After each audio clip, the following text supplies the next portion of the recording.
guide to 31 across the DFS industry. EPL's finally back. Feels like it's been gone forever between the international break, between the games being called off due to the death of the Queen. So good to be back. We got 5 games. Let's just jump right into it. So like, subscribe, comment on the video, on the podcast, however you're finding us. And if you're interested in more information, getting to the chat, seeing all the core plays as lineups come out, all the news on set takers as lineups get shook up, make sure you join. Tendril, Storm, and I run the chat at FSI. We'd be happy to have you in the group. All right, let's go over the games. Starting from the top, we're going to have Liverpool hosting Brighton. So Liverpool obviously has struggled all season. I think the international break might be some really good time off for them to kind of get to some things right. And the biggest misprice on the entire slate is Trent Alexander-Arnold at 6,100. This is a player that we're routinely used to paying 8,100 for. And even at 8,000, 8,100, whatever number you want to call it, I think he would have been like a lock and load on the slate, given they're the biggest favorite on the slate. They're at home versus a Brighton team without Graham Potter, which is a big deal. Brighton team that's a little bit weakened from past seasons. Anyhow, I think Trent Alexander-Arnold is a lock, splitting sets with Tsimikas, who's in for the injured Andy Robertson. Tsimikas, I also consider a lock at 6,500. The guy, when he's in for Liverpool, just crosses an insane amount. I don't have the numbers on me, but it's a lot. And Liverpool's reality is they're not that great right now through the midfield. So almost all their creativity has to come from the from the fullbacks. Just ends up a lot of crossing opportunities, especially at home. So I love those two to anchor your lineup. I think one of the biggest decisions on the slate is, do you lock in a Liverpool forward? I think a lot of people are going to want to go up to Salah, who under 10,000 looks a little bit underpriced. But I'll just tell you, from a floor and cash perspective, it's really hard to fit him.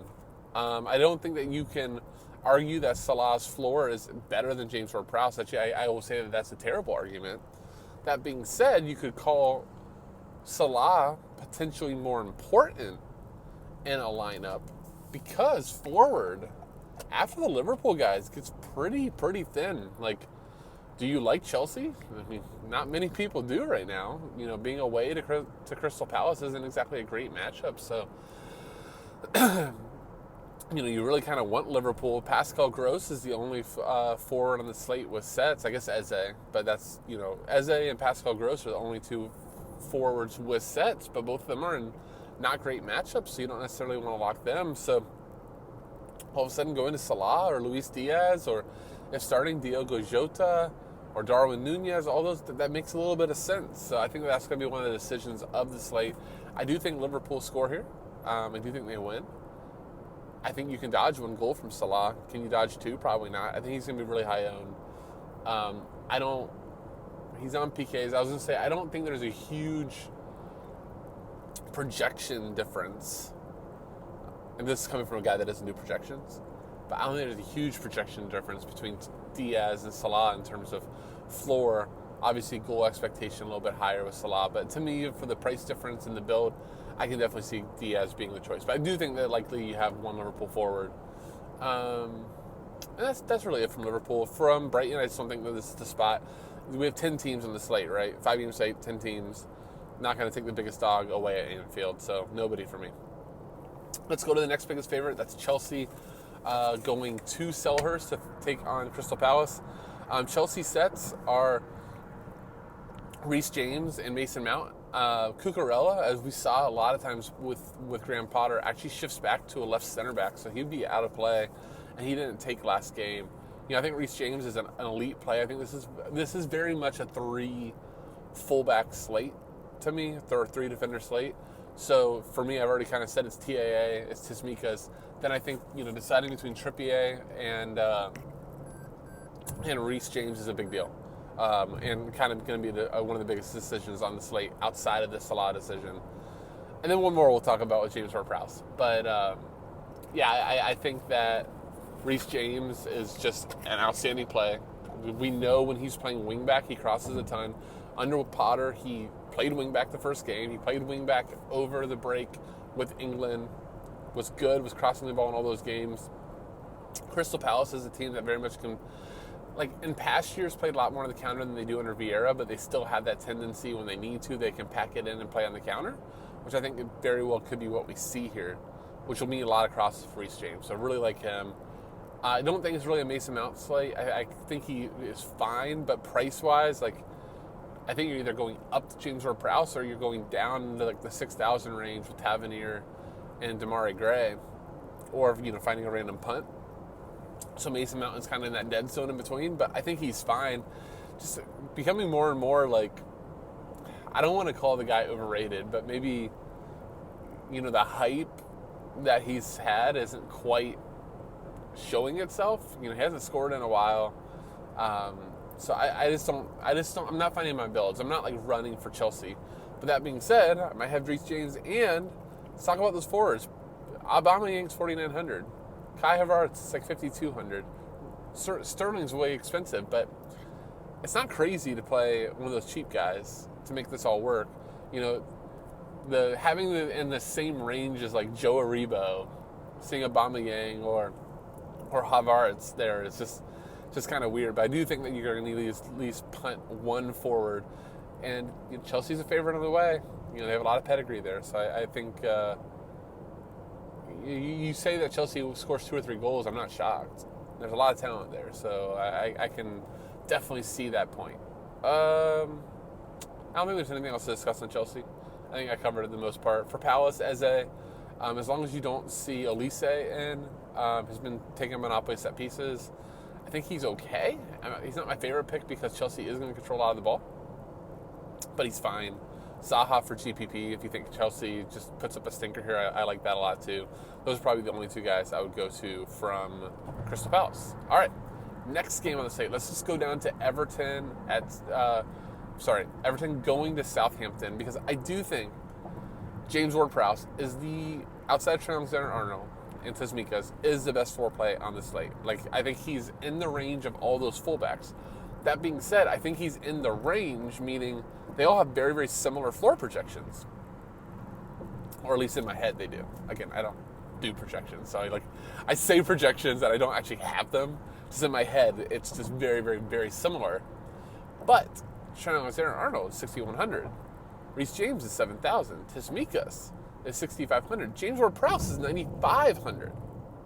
It's a huge difference. That's why these fullbacks, it's 3 fullback slate, because Draftkings is showing us if they were midfielders, they would be 9,000, 9,500. Trippier in there too.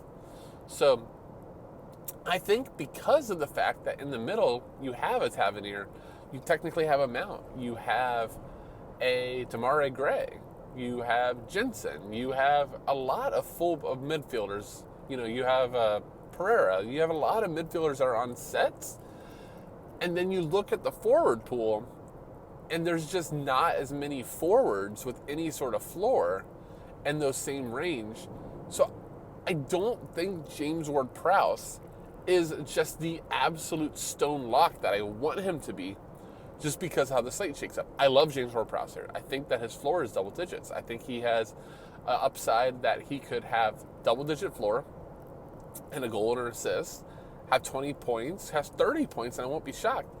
And that being said, I'm teetering with the idea that he might be worth looking at fading just from an overall smoothing out complexion of the slate. Like, if James Ward-Prowse gets 10 to 12 points, I can match that, I feel, for much cheaper than 9,500 and make forward look a lot better. So I think that's going to be like one of the biggest decisions of the entire slate. You can split hairs over Reece James or Trippier, or I guess it's just really those 2 as a utility spot, or one of them over Tsimikas. You can split hairs there, but I think when it comes down to it, deciding on James Ward-Prowse changes the rest of your roster complexion, changes what you do at forward. Decides if you can get Salah, decides if you can get Luis Diaz, versus just punting him off to get James Ward-Prowse. I don't know the right answer right now. That's going to probably be in a lot of ways a results decision. But that being said, love James Ward-Prowse. I think the Southampton forwards could be really interesting, whether it's Aribo, whether it's Adam Armstrong. Whoever starts up top, those 2 alone are really cheap. Those are sub 5,000. We know Everton's conceding shots and eventually goals. Southampton is kind of punching above their weight right now. They got rid of a lot of players, and they're still getting out there getting results. So I like those two a lot, especially at home. Fullbacks aren't even in consideration, though, because of fullback being so loaded. Just get one of the set guys. So that's Southampton. For the Everton side of things, Demarai Gray I think is a fantastic play. He's taking close to Monopoly set pieces. Obviously, if Dwight McNeil comes on, he probably will forego some of those to Dwight McNeil. That being said, Demarai Gray's underpriced at sub 7,000. Southampton's not a matchup that I'm worried about with them being on the road. If anything, if Southampton scores early, that'll make Gray and Everton cross the ball that much more. So I think he's a really good play. I think Anthony Gordon might catch some steam. To me, Anthony Gordon is not that much different than Adam Armstrong or Joe Aribo or Prince Obama. I'm going to say Aubameyang. I don't know why I started going Prince Emerick Aubameyang. I don't even know if I said that right. Or Kai Havertz. I think they're all very, very goal dependent. So yeah, maybe you squeeze a few more points out of Anthony Gordon, but not that much. Not that much to make that price difference work at 7,000. Like, go find 800 and go get Luis Diaz in a much better spot. So that's my view on Everton. Nobody else there pops off for me at all. GPP, sure, go for a goal, but we're here talking optimal, so nothing there. 2 more games. Let's run through them quick. Can barely read my own writing. Brentford going to Bournemouth. That is I can't read my own writing. I know Bournemouth is a slight dog. From Bournemouth, Tavernier, taking Monopoly set pieces. I really like him in that, I think 6,600, 6,800, something like that.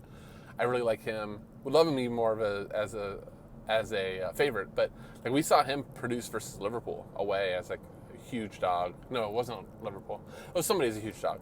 Tavernier just like showing up with points. Just proving to be a really good DFS player. So I like him. Ryan Christie isn't the craziest punt ever. He was really good DFS-wise for Scotland during the break, so maybe that'll give him back a little bit more of like that good old... Like, he used to be an awesome DFS player at Celtic, and, at Bournemouth just hasn't been that. So maybe that gives him a spark.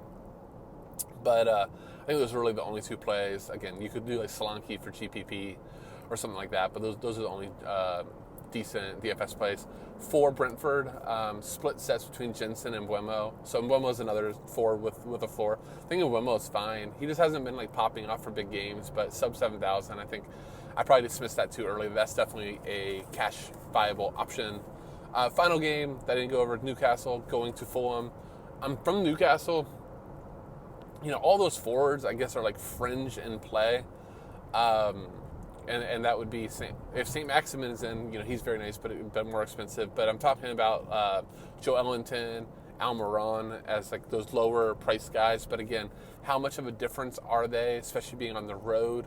Only a slight favorite versus, let's call it that Armstrong Aubameyang group. I don't think the difference is big to justify the price. So I think they're fine. Trippier is one of the top plays on the slate in terms of just raw floor projection. It's taking close to Monopoly sets. Every once in a while, Target or Frazier will take some, but Trippier is getting over dead balls and is really good in open play. So I like him quite a bit. And then Target's fine, but again, defender just after those like big 5 guys that I mentioned, or is it 4 guys? 4 guys. 4 guys. Yeah, Trippier, Reece James, Tsimikas, Trent Alexander-Arnold. You need to play 3 of them in cash. So I just can't really consider anybody else too much after them. Ryan Frazier, if starting, decent midfield play. So that works. Why am I blanking who they're playing? For Fulham, Williams started last game, split sets with Pereira. That actually takes down Pereira's liking for me, especially in kind of a neutral matchup. So I think he's fine, but I prefer Gray and Tavernier to him. Williams, another one of those floor play forwards for 7,000. I think he's fine. I still would probably prefer to get up to Luis Diaz, so I think he's gives you a lot more upside. Williams getting older. I don't know if he can play 90 minutes anymore. So split sets, he's fine. Again, fine play, but not anything I'm running after or necessarily I have to get it. So anyhow, I hope that helps. That's all 5 games. A little rusty.